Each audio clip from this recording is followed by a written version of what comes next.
April 6, 2022. I call the Finance Committee meeting to order. This meeting is being taped by Mr. Moriarty and our cable access network. That being said, I'd like to have a motion to approve the minutes of the meeting of March 30th, 2022. So moved. Anybody has any questions? We've all seen copies of it. Motion to accept. Any comments? Second? Second. All in favor? Aye. Aye. Unanimous. And one assumption, Mark. Yes. All right. Next item on the agenda is the town clerk's budget for FY '23. Michelle? Our town clerk. Good evening, Mr. Chairman, members of the board. Evening. Good evening. Michelle Jenkins, Town Clerk.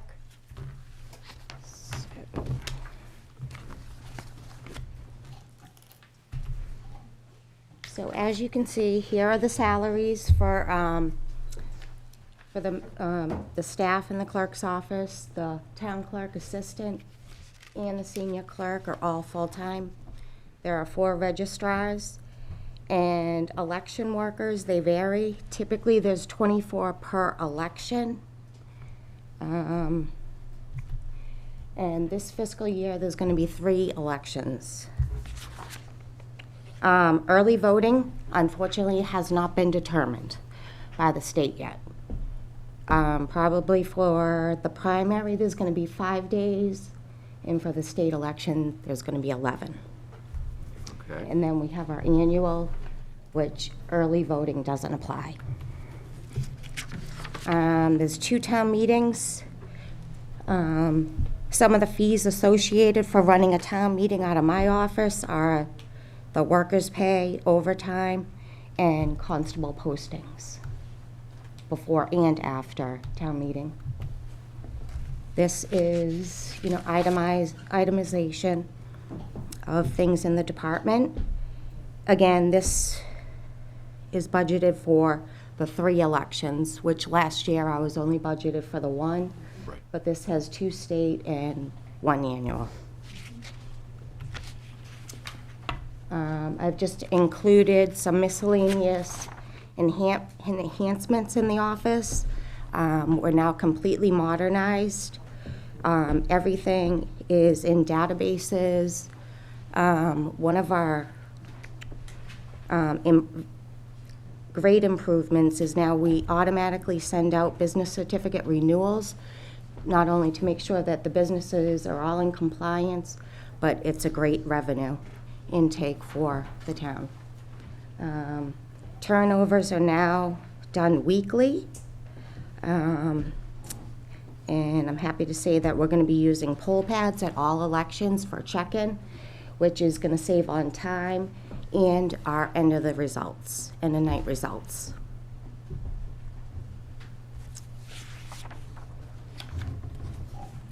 Okay. So I see that you had, for the miscellaneous, it looked like there was there was an ask for $19.95 and the manager approval was for $15. Is that some of the enhancements we're looking at here, or are there some other items in there under that miscellaneous?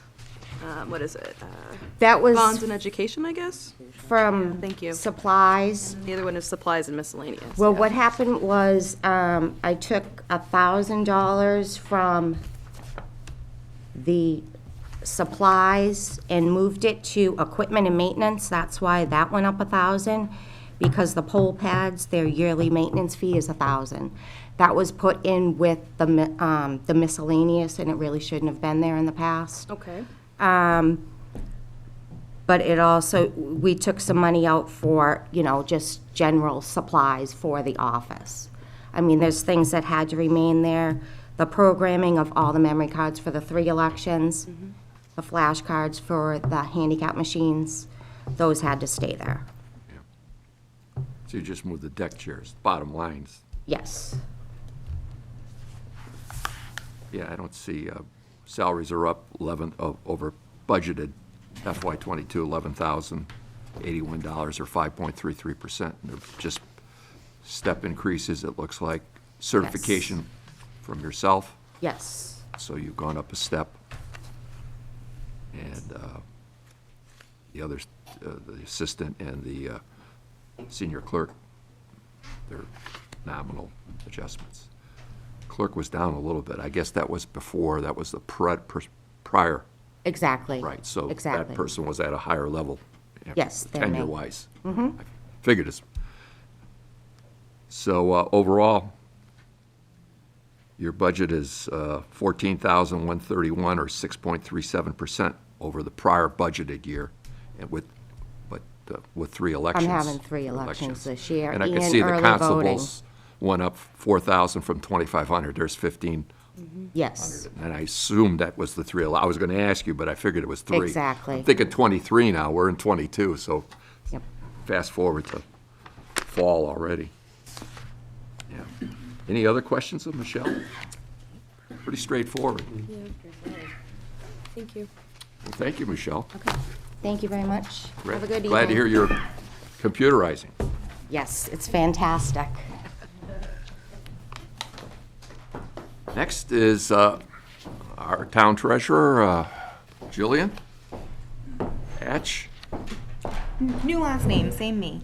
Huh? Said new last name, same me. Yes, that's right. Recent, Good newlywed. evening. Congratulations. Thank you.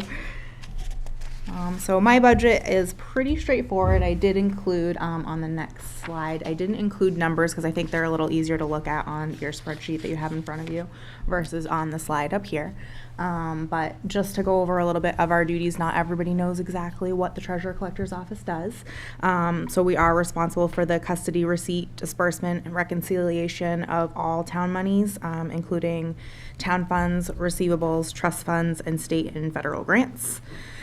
We also development of cash management procedures, including the forecasting and maximizing of cash flow, maintaining internal financial control and procedures. We also issue municipal debt and borrowing, monthly reconciliation with accounting, and issuing and collecting all sewer, excise, real estate, and personal property bills is just a few of the main things that our office does. The next spreadsheet kind of goes hand in hand with your budget that you have in front of you. Obviously, the salaries are the first item. The next item is professional services. The bulk of this has been moved to HR. We were housing that in our budget for some time, and now that HR has more than one staff member, they've taken that into their budget. I believe she's probably already presented to you. So you've seen that. And then the bulk of our professional services are for Kelly and Ryan. They do manage our bill printing for the thousands of bills that go out every year. And then the next item is banking fees. We do use Veribank. They are a rating agency that rate the banks. And we use them. They do a quarterly report just to see what the banks are looking like, if everything's safe money-wise, and that is a useful tool for treasurer collectors. The next item on the list is supplies and miscellaneous. We use stamps. I can't even tell you how many times a day. So we do keep that in there, as well as any banking supplies, deposit tickets. We're doing multiple deposits a day, as well as, envelopes and whatnot needed from the banks. Our special forms, the bulk of this is partial payment receipts. We started numbering the partial payment receipts last year, and those we do go through quite a bit around tax time. Travel, the bulk of that is just Mass Treasurer Collector Association meetings, as well as our annual school, which is in the next line. We are both members of the Worcester County Collector Treasurer Association, as well as the Mass Collector Treasurer Association. Our bond insurance is the next line item. We are both bonded, and that's the bulk of that. And then tax title, which is probably the biggest part of our budget. We do use D'Ambrosio and Brown attorney. I'm hoping to have another auction within the next fiscal year. We do have quite a few properties that are just waiting on a judgment in land court that we would be auctioning, as well as I'm hopeful, I'm in the process of entering all of our land of low value properties through the Gateway DOR to certify those properties. So I'm hopeful that those will be available as well for an upcoming auction to get those squared away. So that is why the variation in the line item goes from year to year. It's sort of a roller coaster. Yeah, right now, the reason that I had requested so much is we did have a pretty big expense last year for a property that's in litigation. And they had asked us, because it is in litigation, to pay a pretty big bill at the end of the year, and I'm expecting that exact same bill at the end of this year. But we were able to pay it last year without budgeting for it. We were able to find the money there in our budget elsewhere. So I think that's where the variance comes into play. Yeah, the actual in '21 was 65,000. In '22, it dropped to 25, budgeted Budget, yeah. for budget, which we don't budgeted, know yeah. where that is. Yeah. Right. You had requested 52, the manager approved 35. Yeah. But I know we have new tax attorneys now. Yes. So that seems to be working. It is working great. We pay after they secure, perform. yep, correct, and that is a big help. The town's not paying, a monthly bill that we're having to front on property that is still in tax title. We're not paying until that property is redeemed from tax title, which has been a big help. Yeah, so on the they're- budget. They're front-ending it, so you're not front-ending it. Exactly, You have yep. to perform. Yes, yep, to get and paid. it's proving to be very successful. They're, pursuing a lot faster than our prior tax title service was. And then the next one would just be bond fees to do short-term or long-term, as well as our continuing disclosure, which has to be done every year. Well, salary, we moved that, we didn't fill that senior clerk position that you had. We did prior- not. We are still just an office of two. Two, Yep. from 3 to 2. 2 full-time, And then we yep. moved the professional HR software to, HR. HR. Yes. so, and then you just got recertified, so you've gone up a step as Mm-hmm. well. So that explains your salary increase and then your assistant, so you're down to 2. Your whole department is down, It's down. yeah, almost $25,000 or 11.95%. And predominantly the software removal. Yes. I don't see, and the tax title went up over what was budgeted in FY '22 to 35 from 25. So there's really not a lot of change here unless, other than like we said, the professional services dropped. The other line items are all in sync, and just the two of you. So I do not see anything glaring. Anybody? Has the senior clerk position been, what do you call it?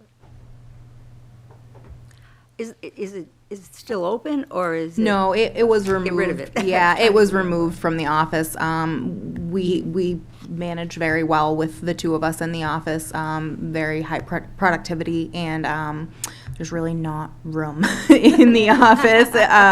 We used to have a lot of our filing in the back middle room, which HR is now in, and so we had to get rid of a desk in order to move some of our filing in there, so there really wouldn't be room, but we are very productive with just the two of us in the office. Hopefully, the modernization of our record keeping, Yes. computerizing everything's going to help eliminate Yes. some of the file cabinet space. Yes, yeah, we really only keep what we have to keep in the And the office, rest- yeah. All the other workers get computerized. Yes. Any other questions? And then I think the other one I was gonna go over with you was the debt service. Oh, you want I to go don't over the think debt anybody service? had gone over Sure. that with you. I've got that here. I didn't do a slide for it because it's really just numbers. I have it here. Yeah. So, I mean, the beginning of that is our long-term debt. We do have the Chafee is the final payment this year. So that will come off in fiscal '24. So Short, was it 830,000 FY '22, and it's going to be the same Same for '23, and then it comes off in '24. correct. All right. Yep.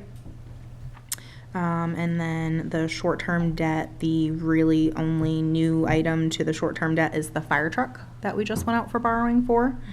And then the long-term interest, those, again, that's gonna lower by the Chafee amount. And then the short-term interest, we did get a 0.75% interest rate on our last short-term borrowing, so we did really well again. 0.75. 0.75, yep. 0.75. 0.75. Not 1.7. No, 0.75, yep. Our last one was 0.33, and so this year was 0.75. It's phenomenal. So basically, short-term principal went up 68.5. Long-term interest rate, payment went down 30,990, so the net is about a 37,500 increase in payment, in total payment, 2.75. So, and obviously, there's a light at the end of the tunnel in borrowing, and hopefully, I Yes. don't know where we are as far as interest rates currently with, who knows? Yeah, they're always changing. Yeah, not to the good. No. Any questions on the debt service? Jillian? Pretty straightforward. Yeah. We don't have a lot of debt. No, we do not. Very good. Well, thank you very much. Have a good evening. Thank you. All right. All right. The library was scheduled for this evening, and Brittany had a family emergency, so she requested our indulgence to reschedule it for next week. So we'll be looking at, I think we still have in our packet her numbers, but she'll be presenting them next week instead of tonight. That being said, I'd like to entertain a motion to call the public comment for the capital requests for FY '23 to order, and I need a vote to call the public hearing to order. So moved. Second? Second. All in favor? Aye. All right. Roll call. Roll call? All right. Mr. Yule? Yes. Ms. Casey? Yes. Mr. McLaughlin? Yes. Mr. Steiner? Yes. Mrs. Frick? Yes. Ms. Mazeka? Yes. All right. Public hearing is open. And everybody has in their packet, I think, The capital request. what the capital requests are. And town manager is going to do a presentation regarding those capital requests. Good evening, everybody. Good evening. My papers go flying off. Yeah, you wanted to? Thank you.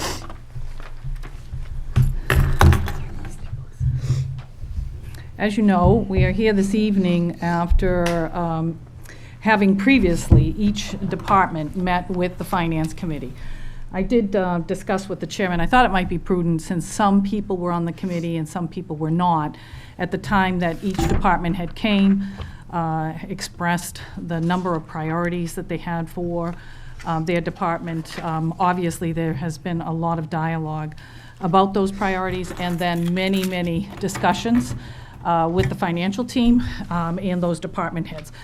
As you all know, we have far more capital improvement projects than we can fund in any given year. But I would be remiss if we didn't acknowledge the fact that the Finance Committee, the financial team over the last 4 years has taken great strides to actually put money in investing in our infrastructure.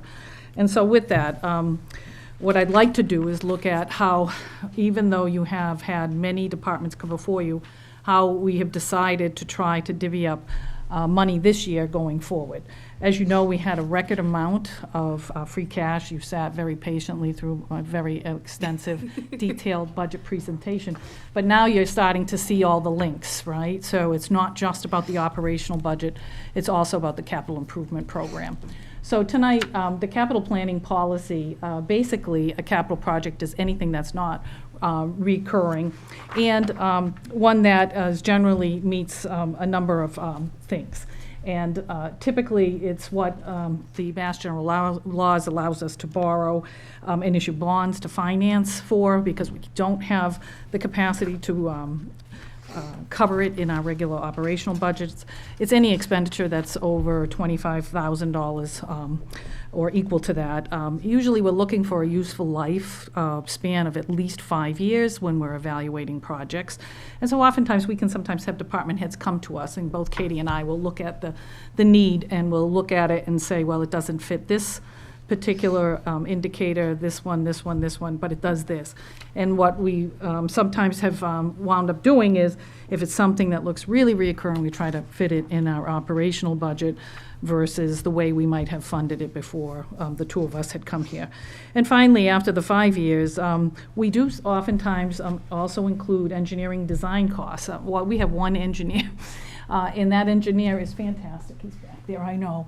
But, you know, when we have an actual capital project that requires that integral, component, it makes sense to include it. And by law, we actually have to look at major construction projects or construction proposals with that in mind. So that would also be included in those indicators. So the capital program trends, I just want to remind everybody, if you look back to fiscal year 2013, you can see where there was requested amount of about $2.6 million, and the town funded a meager $302,000 at that time. If you look at the totals all the way up, you can see, obviously, in the last several years, a very consistent pattern of increasing from the fiscal year 18 all the way to fiscal year 22, where we're at now.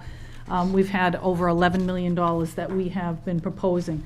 So these capital needs, just because you don't have the funding from every given year, doesn't mean they go away. But what it does mean is that we can't lose sight of them, and we may have to reprioritize that 5-year capital program, which we have been doing as a normal course of action as we're presenting to the town people. So those needs don't go away. This year, we had over $3.9 million that had been requested by department heads, and we're seeking with the capital program to be able to fund $3.3 million of that. Again, we're very fortunate that we work very hard to do a lot of early reconciliation so that we can make this planning. I just think this visual is important because it shows that trend of where we were and where we are today and where we have consistently been going. The whole point of being able to plan like this is not that you can always be guaranteed a large free cash return to the town. That takes an awful lot of tenacity for looking and seeking alternative funding sources so that that money that we might say we still need, if you don't get a grant, you still have projects that you have to fund. If we happen to get a grant or an outside funding source, that allows that money to come back to us, and that helps actually continue to build. We also don't, necessarily use every ounce of extra money we have. We've been putting it in reserves, and that's been important. This is just another visual way of trying to show you, very similar to the way I've done the operating budgets, to show you how our capital program, where our funding sources are going to come from this year. $2.3 million will be from free cash to fund this capital program plan that we're going to be putting before you. Part of funding also will be an article repurposing, and I'm going to talk about that for about $565,000. We have since learned, after making an appropriation as part of our capital program in the previous year, that we will actually be slated for some significant funding.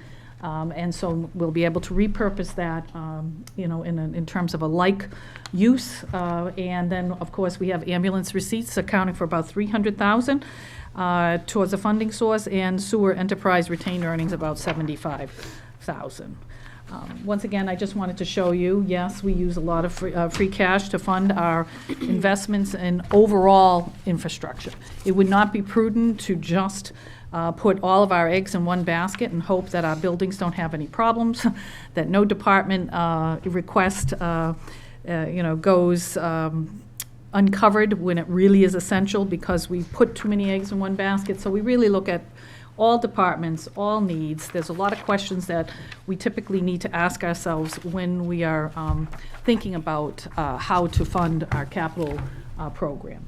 So this is a sort of a program summary for 2023 fiscal year with the proposed funding sources. So I wanted to highlight in this manner. So, the first area that we're looking at is DPW roadway, dam, culvert repair, engineering, restoration, and improvements. The funding sources for this area will be the repurposing of the Leicester Street Bridge, which we had done to $565,000. And we're calling this a split funding because it also will entail an infusion of free cash of $935,000. This will be obviously in addition to Chapter 90 money that will be coming from the state and will be over $500,000. So we still are looking, and we'll talk about that a little bit later, looking to put a significant amount into overall roadways and DPW infrastructure. The second target you see up there is Building Improvement Fund, which will be funded with $900,000 in free cash. This Building Improvement Fund, we typically like to try to target special repairs in our buildings and significant projects with some contingencies, and we just never know when we're going to have an issue that crops up that needs to be addressed. So this is where the Building Improvement Fund is very helpful to us. It allows us flexibility, particularly if we have something that is completely unexpected. But in general, we'd like to say this is where we're trying to target, and we have been good and faithful in doing that. The DPW fleet repair and replacement priorities, that's $150,000 from free cash. And the DPW field irrigation. I had a number of people, both from the Recreation Commission and people who are invested in our recreational programs, come to me last year, and I actually went on site to see because of the 2 years of drought that we had, the loss of a significant amount of ball fields at Rural Field, but not just there. And so we're recognizing that unless we can find some kind of irrigation source, we can lose the benefit of all the great work that the DPW does in maintaining ball fields and recreational areas to the point where they become hardened dust packs, and that is just not what you expect to have. So this is going to be not just for one ball field. It will be one of those things where we'll leave it to the DPW director and those vested in the fields to try to make the determination of looking forward this year and next year and the year after, where we have the most frequent problems. The continuing with the capital program summary, there is a major effort that we're making ever since we have actually put together a disabilities commission. We're continuing to work to make our town more compliant and more accessible to those individuals who would not only be covered under the Americans with Disabilities Act, but have actually called for making these improvements as well. This amount of $196,802,000, I will enumerate a little bit more, but it's to make substantial improvements for access to those with disabilities to Jocelyn Park, and I'll explain. This has been part of an ongoing effort, and we've embarked on that effort by using a grant last year to begin with creating a handicap ramp to the bandstand, and then we have some other ways to make the park more accessible. Townwide Green Communities local match, as you know, we became a Green Communities the year after I came here. We have now received significant funding to reduce our carbon footprint, make our buildings more efficient, and to help with weatherization. Once again, this will be our third year participating. It requires a very small match. We got over $200,000 with a small match last year. We expect to get $200,000 this year as part of a competitive grant program, with making an investment about $59,630. I will talk a little bit about what we're anticipating putting forward. Ambulance 2 replacement, we have a definite need for our ambulance to be replaced. It's part of the capital plan being submitted year over year by our fire department, and the funding source for that would be ambulance receipts reserved for appropriation. And finally, the sewer pump replacement, we're looking to fund that by $75,000 from the sewer enterprise retained earnings, and that has to do with being able to have a mechanism in which to address failing pump systems, our infrastructure in the north and south end requires being able to do that in emergency and also planned circumstances. So let's take the first article for roadway dam culvert engineering, repair, restoration, and improvements. I explained to the committee that we're looking to use $935,000 in free cash and then repurpose an unexpended balance of $565,000. Again, this is looking to reappropriate and complement monies that are coming from the state. We have a significant hazard dam known as McKinstry Dam. The overall estimated construction of that dam for repair several years ago was estimated in around the $800,000 range. We have received a grant this last year to actually finalize the design, and the conversations the DPW director and I had with the head of the program at the state level was that it was very promising once we finished that component, which we're close. I think we're close. Yeah. Because we want to enter into the next competitive grant round for construction. But nevertheless, it is a significant hazard dam. We have to put it, we have been putting it off. It's like an administrative consent order. Nobody wants to have a dam fail, particularly when the state is saying, you have to fix it now. So it is on the docket. We hope to get the grant funding, and we will apply. If we do, again, that's another way of trying to return money and reappropriate it in some other way for another need. Except we don't have to reappropriate it because it's already. That's right, I'm sorry. It's under roadway, It's so. already in When there, I so- say So I don't have to. Yeah, when I We're say in the past. reappropriate it, I don't mean it that way, I'm sorry. What I really mean is we can use it for another major initiative or There's project, roads or yeah. another Yeah. culvert or something, it's in Exactly. the roads. It is. stays in the roads. It'll stay there, and that way it's all So together. it stays with roads. Exactly. Right. But, Roads, we're- dams, we're- culverts, Yep. engineering. The 565, because it wasn't done that way, we have to go to Correct. town Exactly, meeting that's why I wanted to to clarify get that. that, to get that money into roads. Sure. Yes. Yep. But now, if we get that 700,000 or whatever that we're hoping for, that will then go to roads and culverts as Yes. opposed to the dam, if that happens. Or if another dam Or bursts. another, if there's another, all these There, I know. orphan dams that we We do. have. We have a problem with that in town. It goes back to our history from Yeah. mills and one the owns 'em. Industrial Revolution, so. Yeah, we own them. The next item is Main Street pedestrian improvements, $187,680. I wanted to, again, remind the committee, and when I did the presentation with the DPW director, we talked about safety, lighting, and solar bollards to bring attention both for pedestrians and for drivers.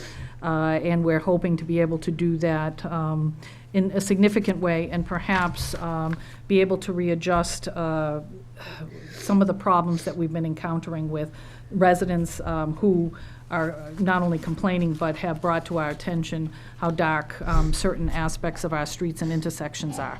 And we have some very large roads and we have some very busy intersections which make it very difficult in inclement weather, dark nights, to be able to see people clearly enough in the road. So it's part of an ongoing thing that we're doing. The next item overall is the Building Improvement Fund, and I had noted that we were going to be doing several things within the Building Improvement Fund. The major ones that are worth noting here, the fire headquarters roof replacement of $275,000. As you drive by our wonderful headquarters, the men and women of the department, along with our facilities, do a great job in trying to maintain a building, but there's one thing that you can't do, and that is ignore a leaking roof, or one that has shingles that blow off of it, or one in which flashing is failing. There was a lot of talk about, could we put this off another year, and I don't believe we can, and I think it's not only due, but it should be done this year. And there is a prospect that we would be not replacing it with the traditional shingles, but with a metal roof, which has a much longer year warranty, 30 to 40 years, and that should last 40 to 50 years with maintenance. So, We just did the North Station, right? yes, so this is the headquarters, That's right. correct? And the problem with the leaky roof in the North Station was they couldn't always get the doors open Mm-hmm. because it shorted out the door openers. That's right. So we That's don't right. want to have that problem at the South Station. You can't get No. the vehicle out of this, No, no, we don't want that. Well, and one of the things, I was gonna wait until I talked about another component under building improvement, which has to do with the HVAC controls, but we're also looking to replace them at the fire headquarters. We have a number of issues with an antiquated system that isn't functioning properly, isn't efficient, and we would be replacing that using building improvement funds in the amount of about $30,000 because there's frequent need for servicing, and like I said, there's poor airflow distribution.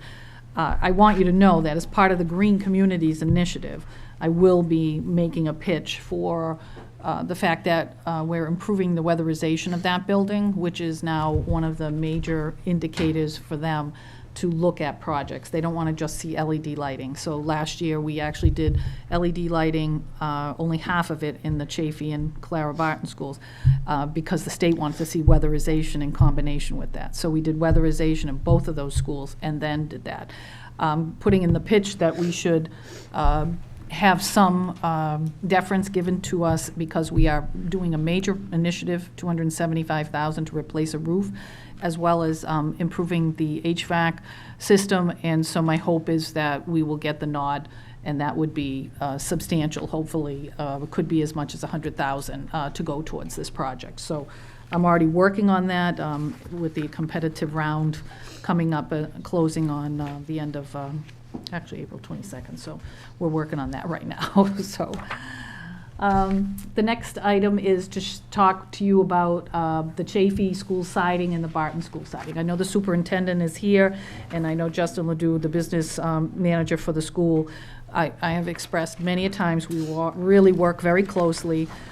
They do feel that we are trying to address in a very timely way the major initiatives. This building improvement fund that we are looking to put the larger total in will actually address the Chafee school siding and the Barton school siding to the tune of $234,000 for each one of those projects. I know that you had received a breakdown with a lot of pictures about how severely cracked the external and open to weather, and it was really a deficient thing that occurred, since it was installed in 2002. The exterior stucco is not only deteriorating, some panels are actually falling off, and they try to kind of put them back in place, and there's so many joints that have eroded, and they need to be, the whole thing needs to be redone. So it will be replaced with a what they call Color Plus technology, which is a hardy panel siding, touch-up with small repairs, and then removing and replacing everything from popped and countersunk nails to removing all the panels that are allowing water penetration. So I know That's serious. It is with very the water- serious. With the water penetration. So last year, we bypassed this in order to address our foundations at the schools. Right. And another avenue that I'm seeking again this year, that I tried last year and we weren't successful, but I'm working with our two representatives, Representative McKenna and Frost, for both of these projects, looking to see if we can at least perhaps either through the state budget process, again with a legislative amendment, or perhaps through what looks like they may have another round of ARPA funding where they can pick and choose and tag on amendments. So I'm hoping we might be able to get some assistance with this, and they know that it's important. So, Definitely. Yep, so I had that conversation just this past weekend with Haven't seen the Representative McKenna. haven't gone on and seen the two buildings. I know it's a serious issue that needs Yes, to be the addressed. foundation last year, if you can remember, in our DPW director has been working with an engineering firm to really make sure that the amounts that we were looking for an estimate are coming and falling within what we would anticipate. But there was definitely severe, not only corrosion, but lateral cracks in the foundation, which is very concerning. I'm just So- worried that we don't have a similar situation like they had at the library when there's some additional behind You'll the open up and find worse curtain things. rot or something. I'm just. Here we thought we were celebrating the fact that we got the first Historic Commission grant, just to right. And do the then- facade of the bricks and everything, and then they started, Right. and it turned into everyone out of the building. We're afraid the whole entire wall is gonna collapse because the wall under the wall, nobody could see, was so severely compromised. And it meant we had to,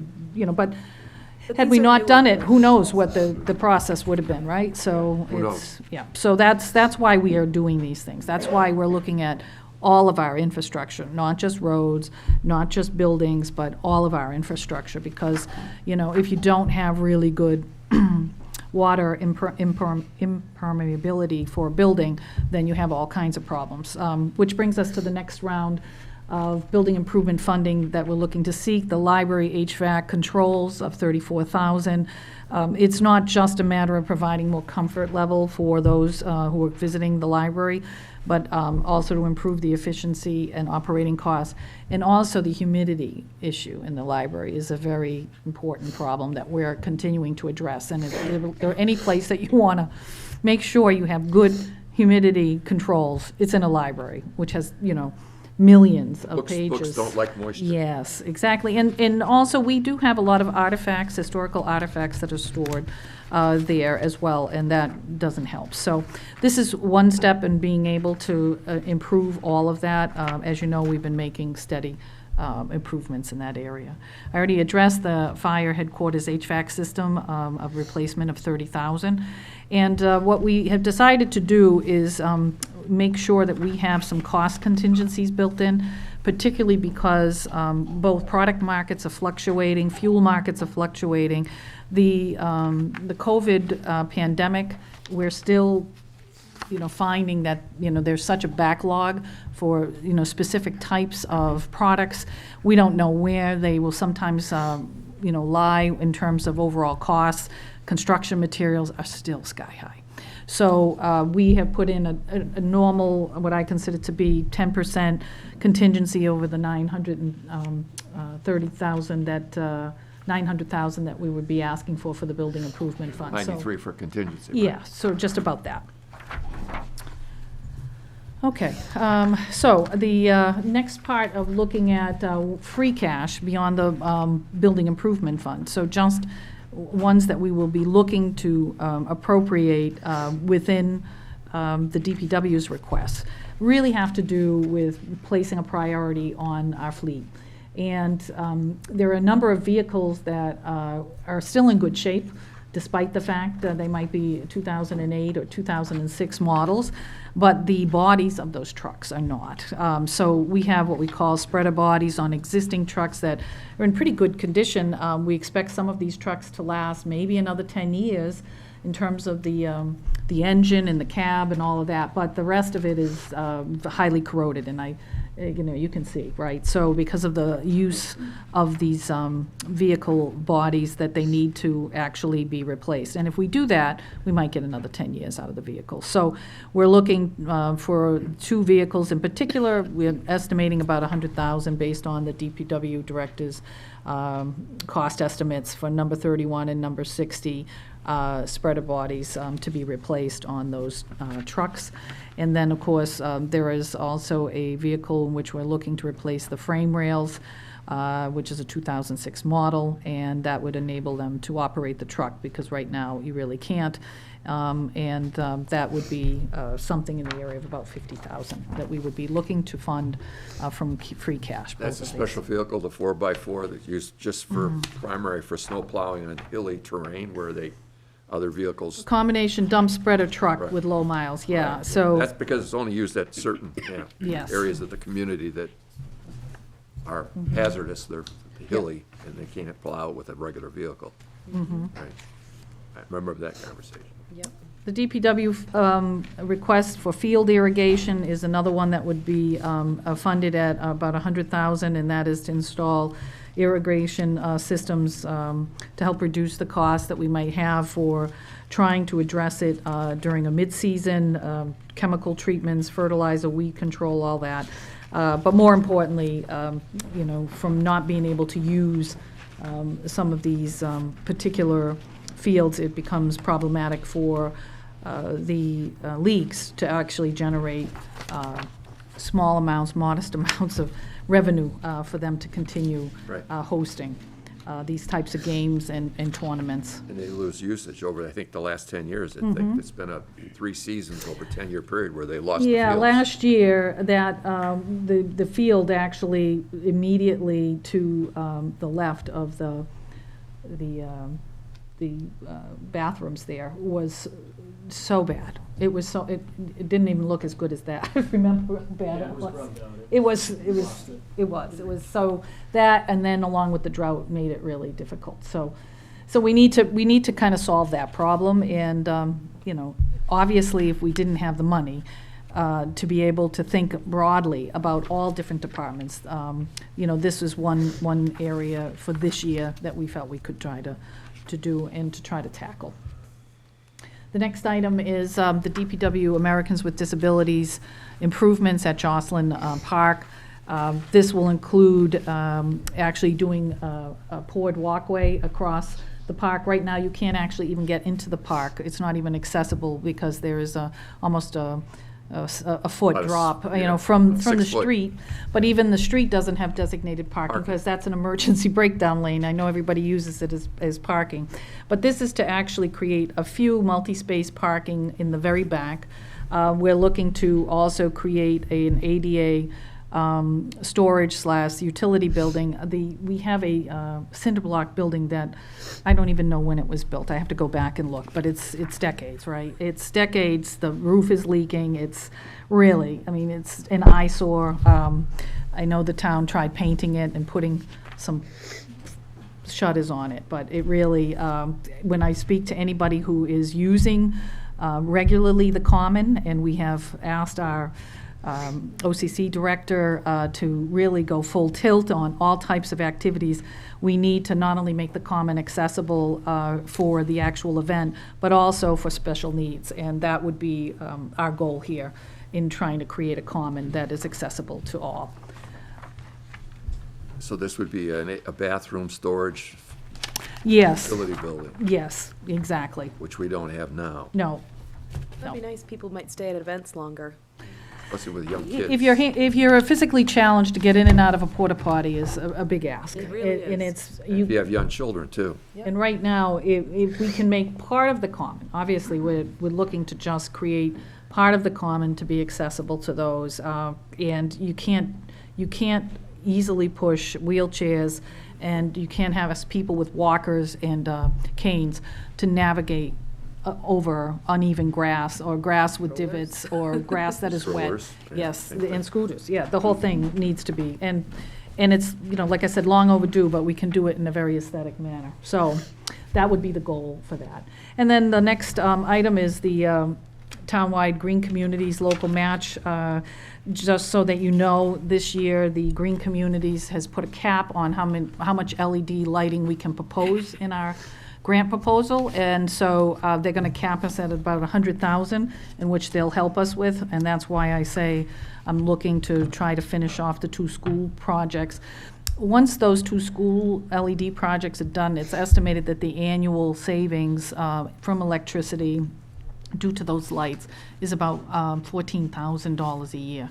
So it's significant, and it'll take a little time once they're up and running, and the whole school has that, but hopefully with the weatherization, it will reap its dividends. Obviously, we have a lot more buildings to do, so I'm kind of disappointed because the town had taken its own steps to replace all of the highway lighting, which is extremely expensive. We did that on our own and reaped some big rebate benefits at the time. And other communities would have used $400,000 from Green Communities to do that. We didn't. We took the steps ahead and did some boiler replacements before we got accepted into this program. I wanted to get accepted the moment we came, but we had a couple of hurdles to get over. But having said that, we are making substantial progress. And I think between the fire department, weatherization, and this, that'll be probably the projects that we'll be looking at. And I know you said they aren't interested in LED projects so much. You're confident the weatherization projects will get their attention. Are there other types of projects that they're really looking to fund? They are, but they're small. Like, we did idle frequencies, and we put in some controls at the school for some of the boilers. They want electric volt, stations, things like that. But we're still, our money, where it's going out the window, so to speak, is an electricity cost, because we have older buildings. And even if we had buildings with fluorescent lighting, we all know that that's not the same, right? We've ticked off a lot of buildings. Like I said, we've already done the fire station, the North Fire Station, the library, the senior center. I would like to get this town hall done, and I'd like to be able to get at least 2 of the schools done. The high school project alone is over $500,000. But if we can get some funding from them, even if we took it would have been nice to say, okay, we'll take 200,000 and, we'll come up with some way of funding the rest. But now, and it's not even 200,000, it's maybe 100,000. So it's hard. I don't know where they're gonna go. And the reason why they've reduced from 400 to 200,000 is they have so many more communities now that are actually engaged, part of the program. I'm hoping that maybe the infrastructure bill that comes from the federal government will put more money, and maybe they'll have another round. That could happen. So, but we're at least in the program, and we just finalized our last year's report. We could not apply until that was finalized, and it is. So keep our fingers crossed, folks. Next item is the ambulance 2 replacement. As you know, we have a steady now number of years where we recognize that our vehicles with the age of 11 years, 156,000 miles, over 6,500 hours, in repair costs that seem to have been going up since 2019 for equipment failures show us that we need a new ambulance. The solution now actually is not to get a diesel one, but to get a new gas-powered F-450 ambulance that has the truck-style cab and a powered stretcher. And we would be hoping to offset that $300,000 through ambulance receipts. And then I already mentioned that the sewer pump replacement, just to let you know, we have, just looking at this blanket appropriation, we don't have a large amount of the town that's sewered. And so what we have to make sure is that we have, monies for equipment maintenance and upgrades somewhere contained, and we're using those retained earnings to be able to upgrade the pumps and the purchase of some spare pumps when they go down. And just the final thing is to talk about the fact that at town meeting, there will not be direct votes taken. We don't have the town vote on green communities. That will be a state grant over $200,000, and we have just the little appropriation that we're seeking as part of that. The high school the superintendent and his team have really stepped up this year because they recognize that we have a lot of projects that are out there. They do have the capacity this year to try to step forward and fund some capital projects that have been on their wish list. It's substantial. It's over $200,000 this year, but it is part of our capital program because the needs have been articulated in the past and more recently by the superintendent and the business manager and the school committee. And so we want to be able to put that as part of our overall capital program. And that would include the high school auditorium projector and audio to be replaced using school funds at about $87,000. The high school column caulking initiative, I think you could see how bad some of that was. And like I said, that this happened long before I had come before that building, that had been constructed. It was a lot of difficulties, and as you can see, some of that problem, little by little comes out, and we have to keep addressing. So that's about $26,600. And then the Chafee and middle school flooring initiatives. One in the middle school is the gym refinishing, and in the Chafee is actual floor replacement in a number of classrooms. So those are all important to the infrastructure and improvements in those buildings, which are all very old. That's about $211,000. Yeah, it's very substantial, and we greatly appreciate the fact that the school is stepping up to do that. I think they recognize that we're making some sizable investments, particularly with the green communities and all of the foundation and exterior work that's being done in the 2 schools. We're all part of the same community, and so we should be doing things like that. So making investments in public infrastructure, basically I just want to remind people that requires higher quality, more efficient buildings and equipment. And if we don't keep our eye on the ball, people You heard the chairman earlier say we don't have very much debt. He's right about that. And bond rating agencies like to see communities borrow. You know why? Because it indicates to them that you're actually investing in your buildings. If you're a community that completely never borrows, they become very suspicious of you during the bond rating calculations because they know that municipalities and schools have buildings. And so if you are not making those improvements, it affects your bond rating. And Doesn't change if you're trying to get a mortgage and you have no credit cards, you're not going to get a mortgage if you have no credit established. Works the same way for the private sector. so that's one of the reasons we also set up the capital stabilization account. We have, currently about 300,000. That's a drop in the bucket if we had a major unanticipated emergency expense. But we're working on that each year. It helps us, not just with our bond rating, but it helps us anytime we're going to borrow because it shows that we have other reserves other than regular stabilization, which could be used for operational shortfalls and the like. So typically, capital gets shortchanged when there are lean years. I already told you that we've invested over $11 million. That is so significant. It's so significant that our DPW director and facilities director and superintendent and myself, we're constantly keeping our projects moving because we want to get them done. But we have significant amounts of capital projects that are in the works, underway, ones that we have checked off as well. And I just wanted to remind everybody that in my budget presentation, one of my key budget objectives was to make the community also understand that the capital program is a blueprint for our planning the community's most important capital expenditures. It is a very important responsibility for local government. It is not easy because we would all like to fix everything all at once. I'm one of those people that would like to get things done. And because of that, we keep our program moving forward. We're coordinating our planning aspects for local government, financial capacity, our physical development, and that little, I call it the three-legged stool, where on the right-hand side, I say invest in infrastructure. That is what I gave you last year, the year before, and the year before that, with changes, like I put in terms of the infrastructure for fixing our roadways, funding overdue repairs, upgrading our fleet. As you know, we couldn't do it without the Finance Committee's assistance. We have, put together a plan with a maintenance director where we have maintenance schedules now. We have upgraded our fleet, and we have leasing programs to make sure for our most essential public safety vehicles, we're revolving them in and out as we see the need and anticipating that.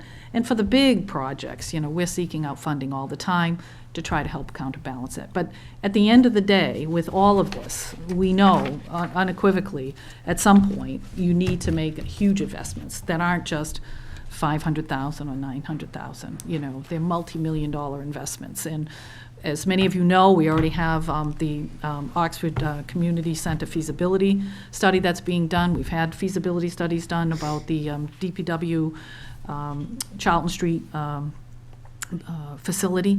And those issues aren't going to go away. When we've made improvements in one area, but the rest of the infrastructure just can't be addressed unless you can put a sizable amount of money, or sometimes you don't because you don't. The investment goes by the wayside because you decide that it's not even worth making that nominal investment because you need a much larger appropriation to address the matter. So those won't go away. As Katie would say, those needs don't go away. We just have to figure out ways to reprioritize them, see if there's other time periods that make it more favorable, and maybe even redress how we present the projects to the public and get the public to understand what's really important. So I appreciate your indulgence. I wanted to give a quick overview of the capital program for this year. And Katie, I don't know if you want to go over the actual, you have the actual fiscal program that you would be looking to vote upon as well. So, yeah, they have this in front of them, and I think that they have a schedule as to when they're going to vote on each piece. Right. Mr. Chairman? Any questions? of the Yeah, I'd committee? like to make Go a ahead. comment. I think it bears commenting on the fact that the funding for the capital program, 70% of it is coming from free cash. Yeah. And that 70% is available to us only because of the fact that through a lot of hard work, the various departments have actually been able to find alternate sources of funding for monies that were appropriated in their departments, and I think they should all be congratulated. I agree with you 100%.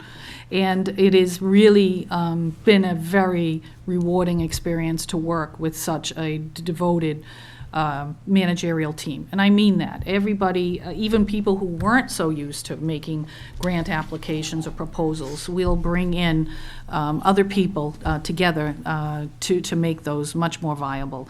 And we all share. We share in the reward. And the reward is it allows us to do that. So I really appreciate committee members, Amazika, to tell us that, because it does feel good and rewarding when we can do that.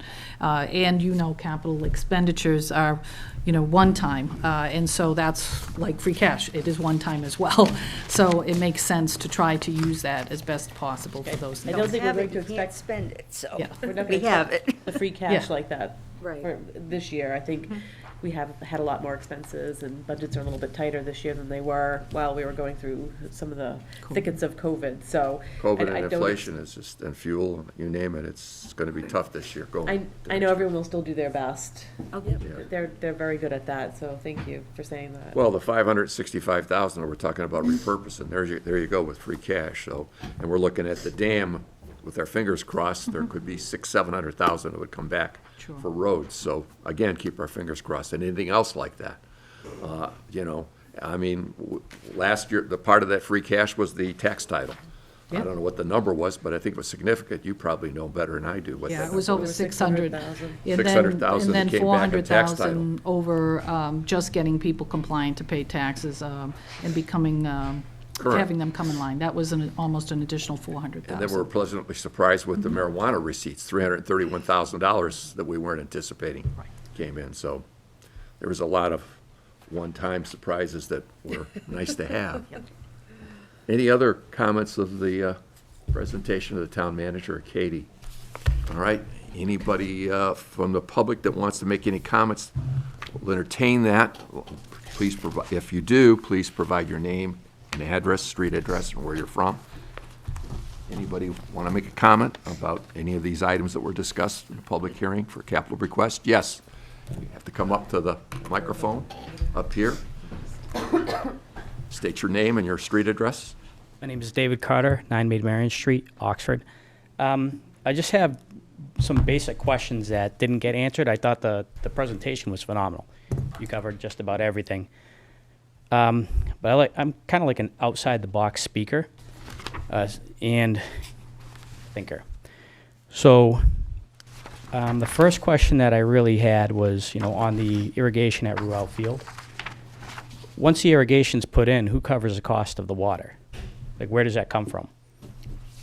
Right, because the water's not free, does that fall back onto the taxpayer's profit in taxpayer's pocket in addition to the cost of the irrigation? And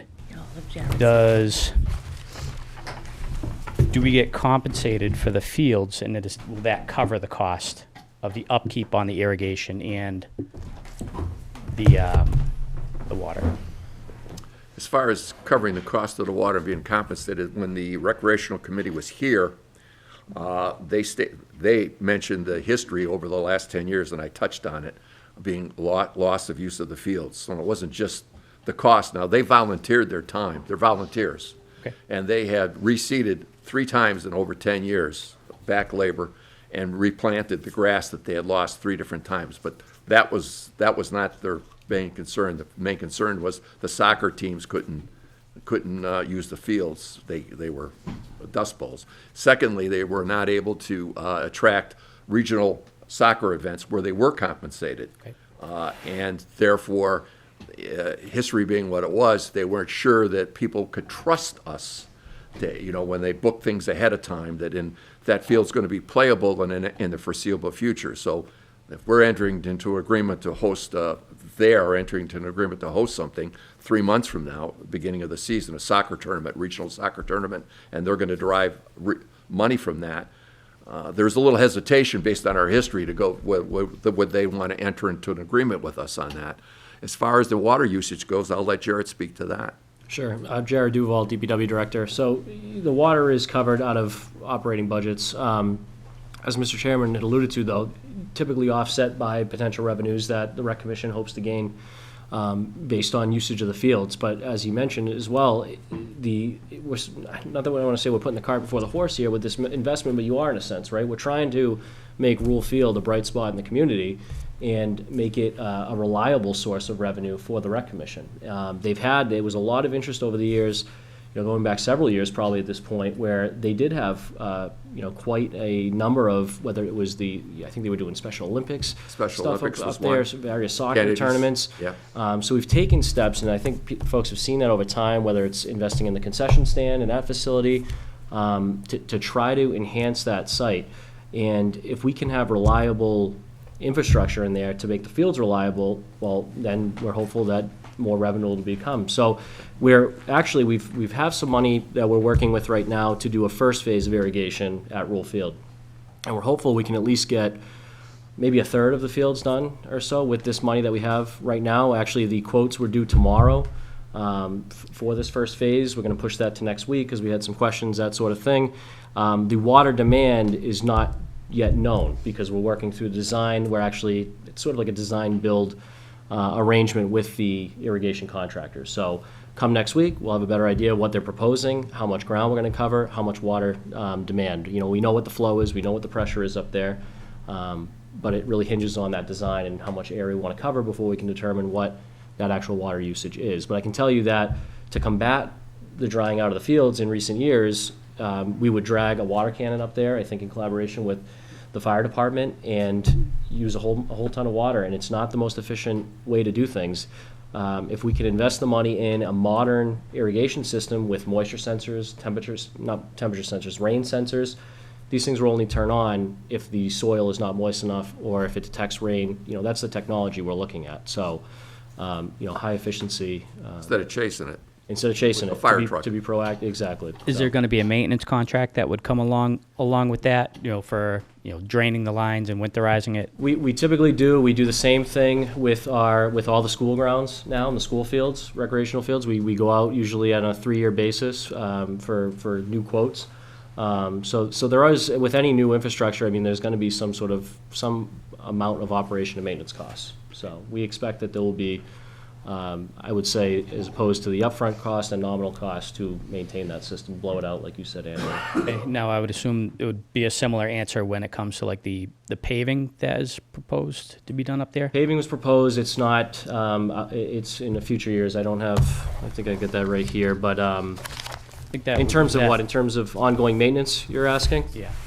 Fiscal when? year 24, it looks like. 24? I knew it was It's- 23 or 24, but It's a asphalt surface just like any other, right? So Yeah. you'd expect after 3 to Seal 5 coating. years, you'd get some superficial cracking that you'd want to do some relatively low cost in comparison with other rehabilitations, crack sealing, just to keep water out. As we do with school parking lots, we've got money appropriated to do that, which we will this summer, as we do with our roadways annually. We typically get at least a dozen miles or so of our roads crack sealed a year at a cost of about, $25,000. So in the grand scheme of things, really low cost for what you get out of that treatment. So Rule Field, the paving would be basically the same, but you're talking far less Yeah. traffic loading, truck traffic. But you're the talking idea parked would to be vehicles. to build it, so there would be some sort of compensation that would cover the cost. Well, Between the paving and the irrigation. what was that? I'm sorry. Because it's the hearing, I don't want to get into items that Yeah. aren't this year. Okay. Yeah. But we could absolutely talk about it at Sure. another time, because otherwise it may get people thinking we're funding that this year. Right. Okay. Yeah, again, yeah, exactly. It's out in FY '24, and nothing to say that it would even be able to be funded in that year, so. Right. Okay, so with the crosswalk lighting, was that to add additional overhead lighting? Was I understanding that properly? And Yes. if that, was there a reason why we couldn't locate the existing projects to underneath existing lighting, or was that just I'm not, underground, are you talking about underground conduits or what? Well, I'm assuming Underground? like the dimly lit areas that are over the crosswalks, you know, so we have the nice lights, but even with those lights blinking, you actually can't see if there's somebody in the crosswalk, so I'd assume there would be lighting that would be installed overhead. Yes. And was That's that correct. part of Yes. that number that was put in? Yes, on each side of the street and Right. in the So- aisles, Right. and in the middle. I guess, because I have a construction background, I'm trying to figure out why they weren't located under existing lights to begin with. And Well, we didn't, so I would think. that have been possible? I think what I've heard too, just going back to the Shared Streets project, is, I think folks not having realized really where all of our mid-block crosswalks were. Now we've called so much attention to them. We didn't actually add crosswalks. We didn't really move any. This couple shifted, a few feet, but essentially we preserved the current locations of those crosswalks. And we added the RFB infrastructure in the islands where they already were presently. So you see out there the solar panels up top, there's solar fixtures, there's no underground piping to feed those. They're not hardwired, nor would this lighting be either. We're proposing solar lighting, and actually working through with a vendor preliminarily, we could do something pretty slick where we maybe have Acorn, nice ornate Acorn-style lights with a solar cell, very subtle, not apparent, that could actually feed both the light and the flashing beacons that you see out there, thereby eliminating the solar panels altogether. So they'd actually be batteries that would be stored in the base, or the shroud of the Which lights. is what you presented at the capital request with all the pictures we have. That's right. Pictures we had that we looked at. And this is I didn't bring them also- with me, but yeah. And also for, it's not just the overhead lights that would illuminate down and illuminate the crosswalk itself. It's actually for solar bollards that would go at the apex of each island that are downlit to illuminate the curb as well. So 3 or they- 4 feet, 3 feet. Probably high. not, yeah, about 3 feet or Yeah. so. And then on each side of the crosswalk, lights, that we're Yes. talking about that as well. Yes. So we could see people standing there. increase the safety See in people those. standing there looking across, people standing there looking across, and then lights in the center, There's which no- is, To your point, yeah. right, that's what you presented last time, October, whenever it was. Go ahead. Okay, I guess the next question would be for the fire, South Fire Station, for the roof. Yeah. So, right now, is it 25-year shingles that are on the roof? Yes, They- I mean, the I don't architectural believe that shingles. roof is original to the buildings. I think the building dates back to probably the. 92. Yeah, it's that, It's just that, was it? 97. Okay, Yeah. yeah, so I saw, all right. I was just couple- graduating when that roof was Yeah, built. yep.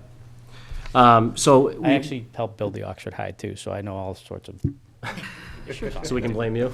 I didn't work on those front Don't columns. take credit for the roof's there. You don't want to be credited. No, I didn't work on the roof, just the bricks and blocks. So yes, we've had a full inspection report done up for that roof down there. You got nails pulling out, you've got shingles that are failing, blowing off. Part of the issue too, where we have poor ventilation under the roof, which is contributing to the drying out and the brittleness of those. So what we're looking to do is have it replaced with a standing seam metal roof. It's big upfront cost, as I'm sure people that have gotten quotes on their own personal homes can see, but we're looking at a 40 to 50-year, no dollar limit warranty on that as well.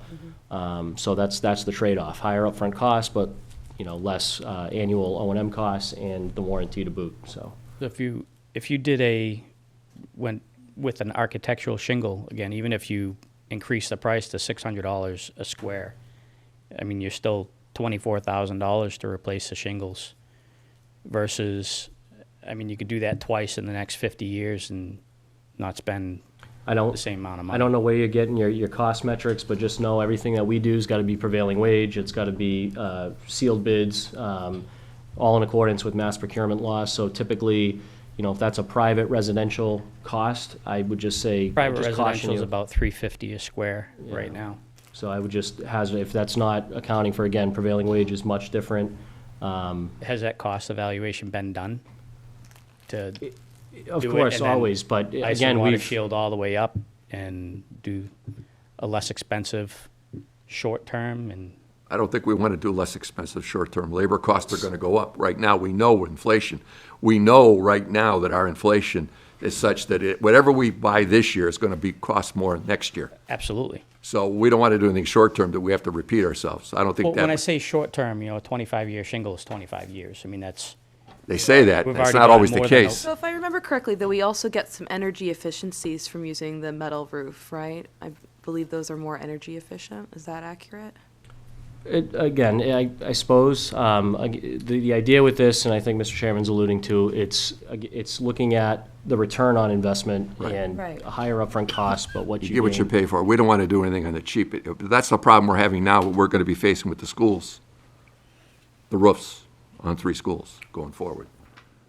And I would Okay, just I'm say, asking if the cost has been evaluated that way. I think you guys And looked at the- several the- different Well, that's why models we're, too, right? I mean, we have in our budget for buildings, 93,000 for contingency. So when we start opening up bids, that's what that's there for, that 10% factor. As we go forward, we're talking FY '23. So we've done some Yeah. preliminary work, but everything's right now, and we're keeping our fingers crossed. It would be great if we had the contracts signed 6 months ago, based on what we're dealing with now in fuel cost and everything. So, but Jarrett did his homework when we looked at the outlines on all the things that we're talking about this evening were presented from September through October in detail. I'm not questioning whether you did your homework or not. I'm just trying to ask questions that Sure. other people are going to be thinking, Sure. because it's a lot of money. of course, if I may, so you did, I mean, you're expecting potentially a 25-year lifespan out of an architectural shingle. Which we got more than have- that if those are the original shingles, and that was done in '97. Well, we've incurred maintenance costs because we've had leaks down there, right? So I think part of this too is getting out ahead of it before we incur more maintenance costs and we sacrifice any internal building systems, right, through more leaks. So we have a company that we work with in particular that is not just a metal roof company. That's not what we do, is just engage one vendor. They come out and they will give us options on whether it's a standing seam metal roof, an architectural shingle. So that's what this particular representative did, and his outline in here actually goes through why he's not recommending, and why they did not recommend an architectural shingle roof was because of that ventilation, because he expects probably only a 10-year lifespan out of a shingle, because they'll get brittle again and they'll continue to fail. So, and I have that all right here. So that's why, again, we went this route. Mind if I? Of course. Mr. Chairman? Yes. Yeah. Thank you for your indulgence. Just to add some other perspective to this, I think it's important that we keep in mind that this is just not a normal building. This is critical infrastructure. It houses the equipment that protects this town. You're talking, we just replaced one truck for $500,000. When you start adding up a $300,000 ambulance, there's 2 of those in there.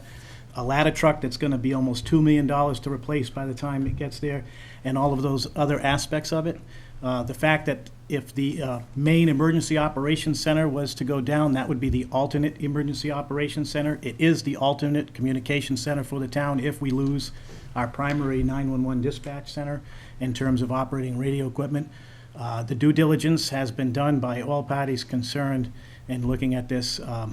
We're going, I think no one would disagree that going with the more beefed up and robust infrastructure to protect it. It's at the position it's at now because the building for some time had the upstairs unfinished, right? Right. When the Right. building was first built, It wasn't many built for- parts of it were unoccupied and open space. Right. Since that time, as we've progressed and came up with the money, the building has expanded, we've enclosed rooms. That's caused problems with the balancing of the HVAC system. It's also, I'm sure, to some degree, had some impact on the underside of the roof decking. That's kind of got us to this point. But I am confident in the due diligence that Mike and Jared's team have done, and I think we're going the right route, given that it's critical infrastructure. Thank you very much. Thank you, Chief. And there's a possibility for a $100,000 grant on the metal roof. Again, I'm not questioning whether the building's important or that the due diligence, I'm just trying to ask questions, because Sure. people are watching this and they're going to have the same questions. Okay. So, Good answer. thanks. Next question, when it comes to the exterior of the Chafee and Clara Barton schools, Okay. has it been identified as to how the water is getting behind the panels and causing them to rot and flake? Yes. Okay. It was a failed piece of material there were a number of lawsuits going back. It's a styrofoam piece of product that's fastened to the side of the building, both for siding and for supposedly for additional insulation. Okay, it's like a And dry water bit or a- permeates, has leached through that, and my fear is the moisture is getting into the interior walls and then into the school itself. And having physically walked the buildings, seen them on the inside and the outside, last August, this summer, went to all the buildings physically myself with our Director of Facilities, Mike Lupus, and our superintendent and the principals. I physically saw firsthand what the issues were. And then we came up with what the cost was going to be to replace both the siding on both the buildings. So we're talking about almost $500,000 here. But left unattended, we could end up with what we did with our library. When we start peeling that back and we wait long enough.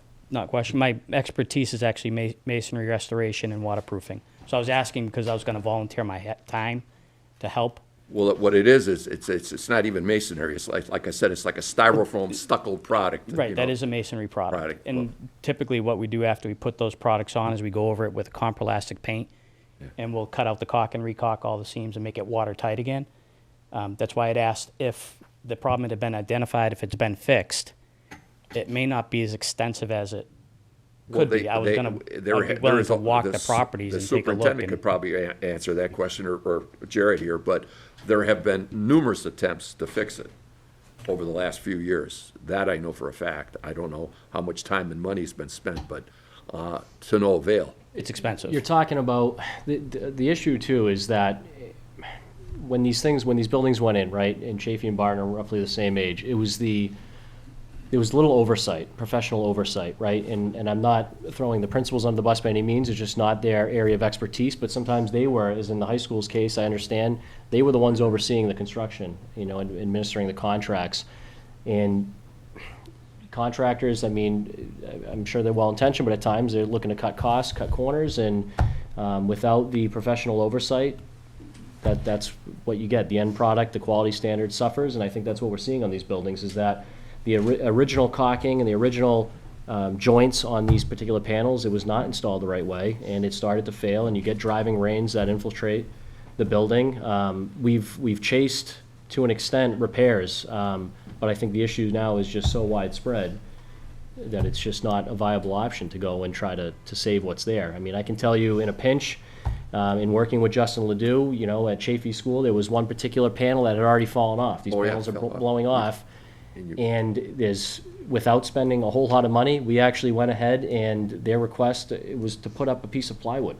So you have your school with a piece of plywood painted to match. I don't think that, let alone that it's not weather tight, but it's not what I think that the town of Oxford wants to see on their school buildings, right? That's not the message we want to show. And I saw that firsthand. Yeah. And also, is the last thing that I had was when it comes to like the stone on like the schools, if there's failing caulking, if you have somebody that's fairly mechanical, I'd be willing to donate my time and teach them how to caulk to kind of keep some of that cost in-house versus expensing it out to other people. We could talk offline. That'd be fine. Okay, because it's not that complex of a process. If it's done right, the caulking will last a long time.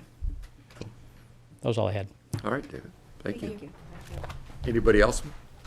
If not, do I take a motion to vote on each one of these items? So we have to go through them individually.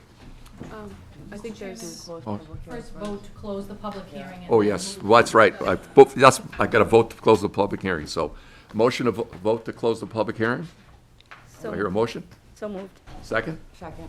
All right, roll call, Yes. right? Mr. Yule? Yes? Ms. Casey? Yes. Mr. McLaughlin? Mr. Steiner? Yes. Ms. Frick? Yes. Mr. Zeka? Yes.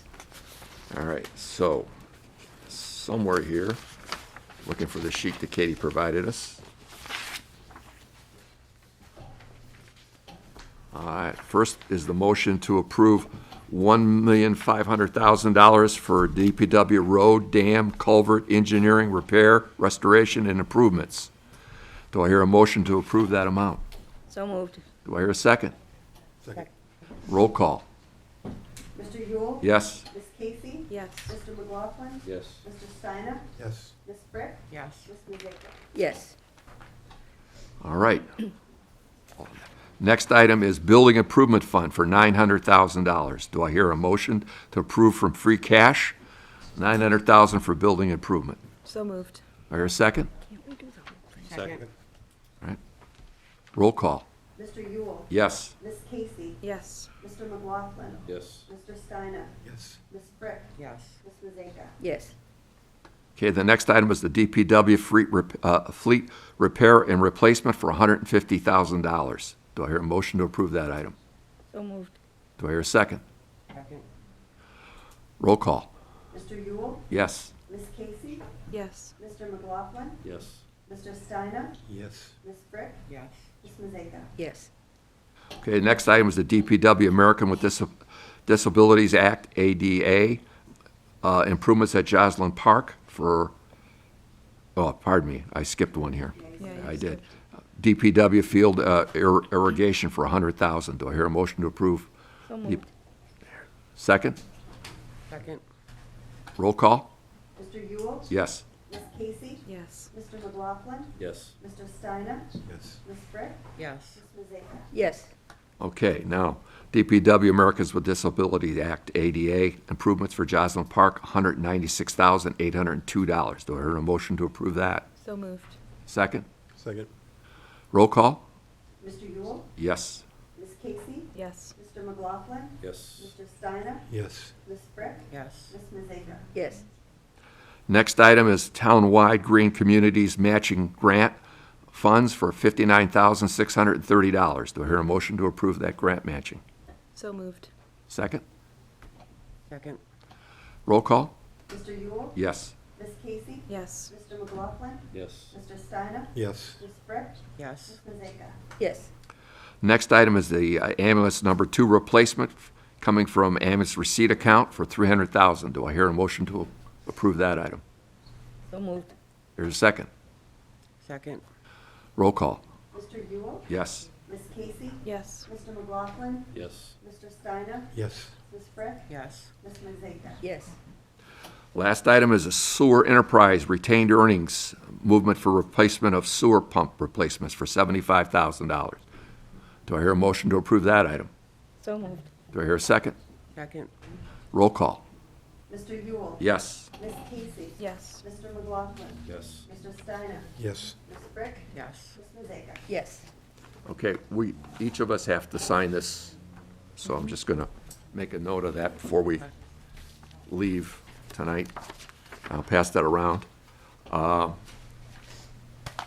The next item on our agenda is committee request, if there are any, for next meeting.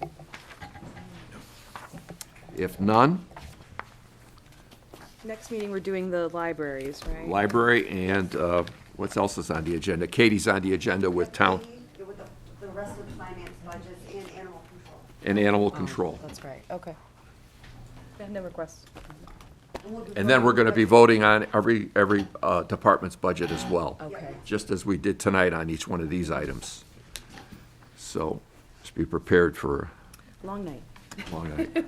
So I'll pass this on down for people to sign on the votes we just took. Oh, wait a minute. Oh, here's another one here. Oh, you want a pen? I signed in the wrong one. Yeah. Yeah. There you go. Thank you. That being said, that's the meeting coming up on April 13th. Do I hear a motion to adjourn? So moved. Second? Second. All in favor? Aye. Aye. Meeting's adjourned. Thank you.